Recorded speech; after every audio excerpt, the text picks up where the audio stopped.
Salut à tous. Aujourd'hui, nous allons parler d'un sujet important, c'est les dieux de nos ancêtres.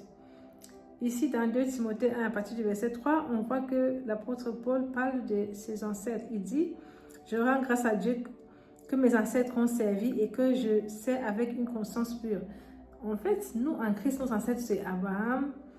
C'est pour ça qu'on dit le Dieu d'Abraham, Dieu de Jacob, Dieu d'Isaac. Mais pour nos ancêtres, pour nos parents biologiques, nos ancêtres, les dieux qui sont adorés, ce sont des faux dieux en fait. Ils ont adoré les génies des forêts, les esprits des eaux. En fait, beaucoup étaient animistes même. Donc en fait, ceux qui vous font miroiter que le retour aux sources, le retour aux traditions, vous fera retrouver la paix, le bonheur que vous cherchez. En fait, ce sont des vendeurs d'illusions. Vous allez vous retrouver enchaînés dans la sorcellerie en fait. Parce que ces choses-là, je les ai pratiquées. Je suis née dedans en fait. Donc, c'est des mensonges. Et je tenais à le dire aujourd'hui. Déjà, dans Deutéronome 18, verset 10, il est dit que nous ne devons pas... Je vais le lire, c'est mieux. Il est dit que nous ne devons pas... Ça, c'est dans Deutéronome 18, verset 10. Nous allons le lire ensemble. Deutéronome 18, verset 10.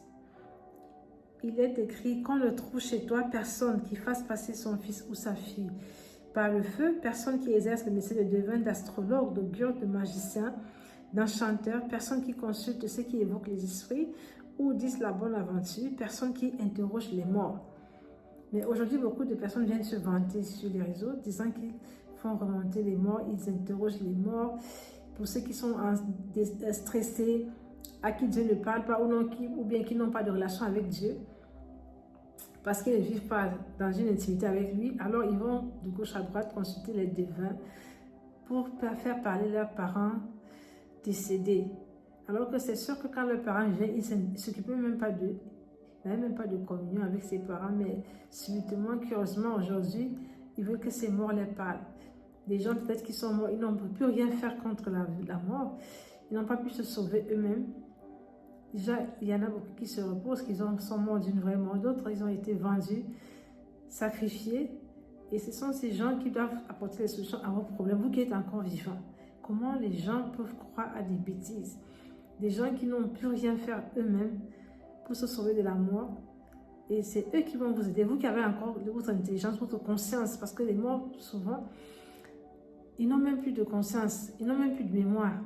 Ceux qui sont réellement morts, en fait, ce sont des esprits, au fait, des esprits qu'adoraient vos parents.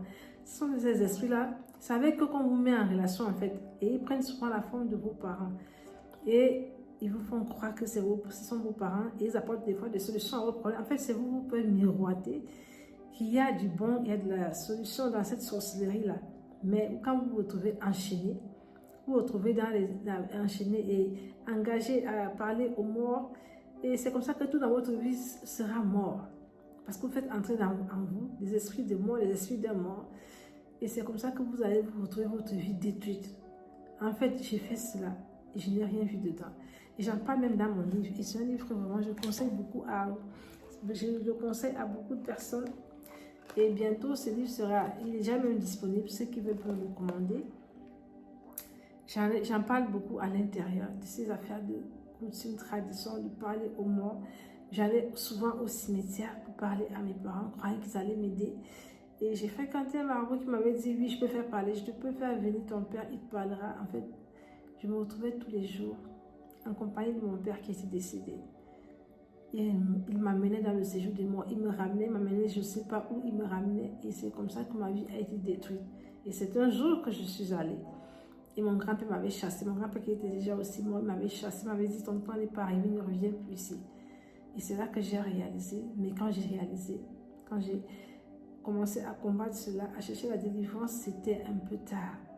J'étais déjà envahie par la mort. Tout dans ma vie était mon travail, la santé, tout était presque mort. Alors je vous déconseille franchement de suivre ces voies. Ce n'est que la voie du mensonge. Et je vous invite à vous repentir vraiment pour toutes ces choses que vous avez faites qui sont à l'abomination à l'Éternel. Que le Seigneur vous bénisse.